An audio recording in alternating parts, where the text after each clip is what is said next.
President Donald Trump and Russian President Vladimir Putin met today in Hamburg, Germany, along with the G20 summit, of course. No media was present except for some photographers in the beginning. So all we know is what Sergei Lavrov, the Russian ambassador, and Rex Tillerson have to tell us. And so far, they have said that Syria was discussed and that apparently Russian meddling in the 2016 election was discussed. Now, also, the meeting went on for 2 hours and 15 minutes when it was, I think, scheduled for a lot less. Apparently, Melania Trump came in and had to interrupt the meeting, and she was quickly rushed away. But according to what Tillerson told the Times about this meeting, he says that Donald Trump began by raising the concern of the American people of Russian interference in the 2016 election, and that he pressed him more than once. Right? Okay, so that's on one side. On the other side, Mr. Lavrov, right, the Russian prime minister, said that the campaign had already taken on a rather strange character because over the many months that these accusations have been made, not a single fact has been presented, according to Lavrov. Then he said that President Trump said that he had heard the clear statements from President Putin about this being untrue, that the Russian leadership did not interfere in the election, and that he accepts these statements, that he, being Trump, accepts these statements. So on the one hand, Tillerson, on the one hand, Lavrov.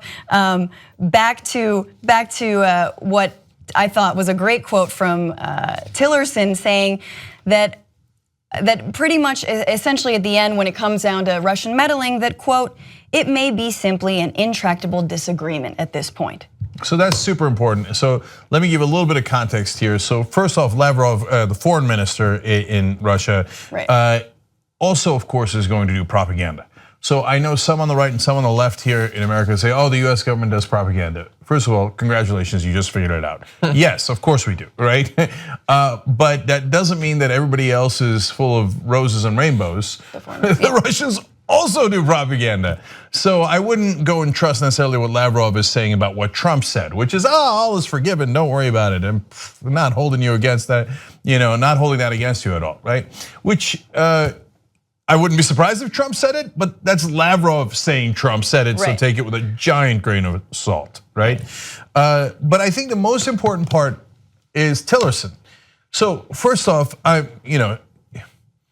this is all being presented as super important because Trump, as Tillerson pointed out, raised the issue of the Russian meddling in the beginning and did it twice.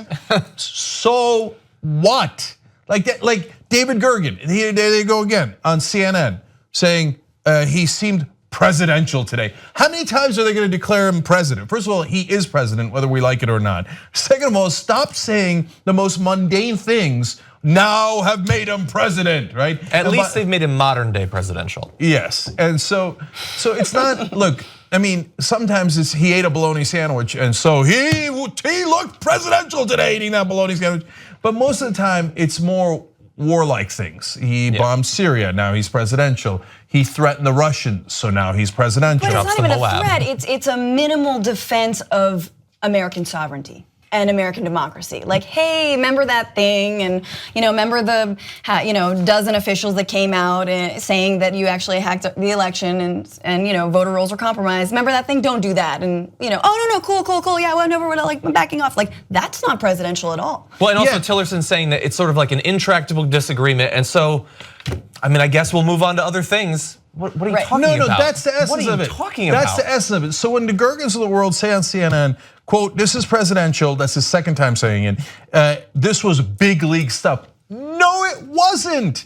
So when he says, oh, I raised the issue of the meddling, and then Tillerson comes out and says, well, we raised it and we couldn't find an answer, so we're now going forward and we're done with it.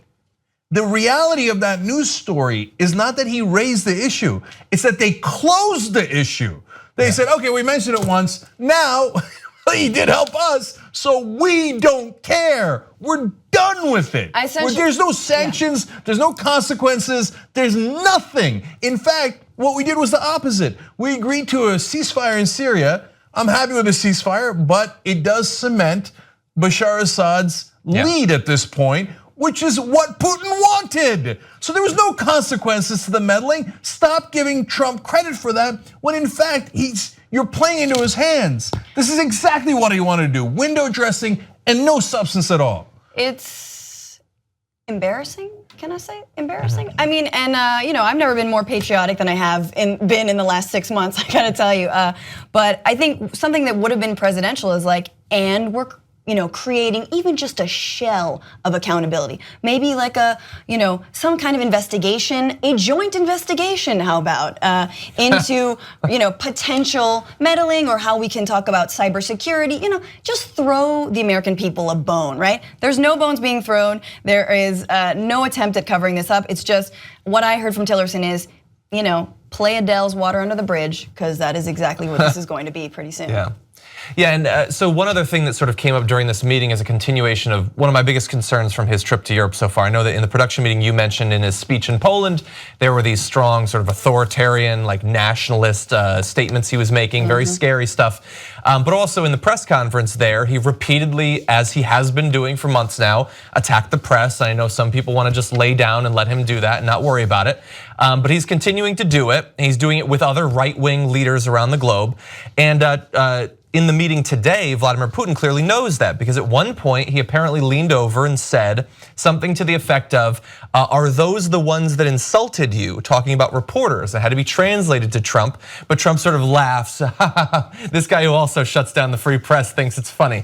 But what's more interesting about that interaction is this guy Jules, who worked with Seeker, I'm not sure if he still works at Seeker, that he said that the particular word that Vladimir Putin used for insulted there is the one you would use for a child whose feelings have been hurt. And I thought, well, that's too good to be true, but we had Mary, our Russian-speaking editor, check it, and she said, yes, that is the form of insult you would use if you wanted to sort of condescend and speak down to a child, like, oh, you got a boo-boo. That's what Vladimir Putin said to Donald Trump. Well, to be fair, he's just speaking his language so that Trump understands what he's saying. But to the interpreter point, another really important point that is being not emphasized enough in this interaction. So it's meant to be short, as Francesca pointed out, half an hour or so, winds up being 2 hours and 15 minutes. There's only 6 people in the room. So it's Trump and Tillerson, both huge allies of Russia in the past. Trump has had a tremendous amount of financial dealings. His sons say they got all the money for their golf course, et cetera, from the Russians. And so, and obviously throughout has been saying very publicly, oh, this whole thing's overblown. There is no such thing as a Russia thing, et cetera. Rex Tillerson, when he was the CEO of ExxonMobil, had a $500 billion deal with the Russians, okay? On their side, they have just Putin and Lavrov, their foreign minister.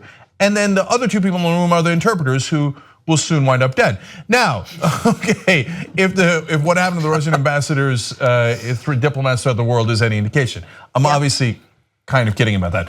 Okay, so, but my point is, these are all people that if there was a deal with the Russians are in on the deal.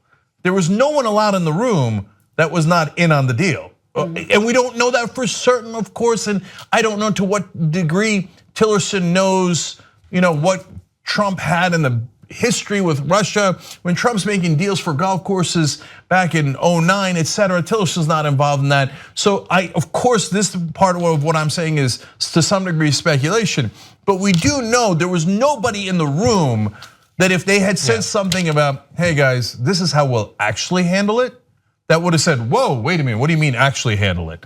Like these are all guys who stand to gain from lifting the Russian sanctions. And they all were in the room and they come out and say, oh boy, we were tough on one another, but I've decided that it's water under the bridge and we're done with it and we're moving forward. Support independent media. Come join us at the Young Turks, tytnetwork.com/join.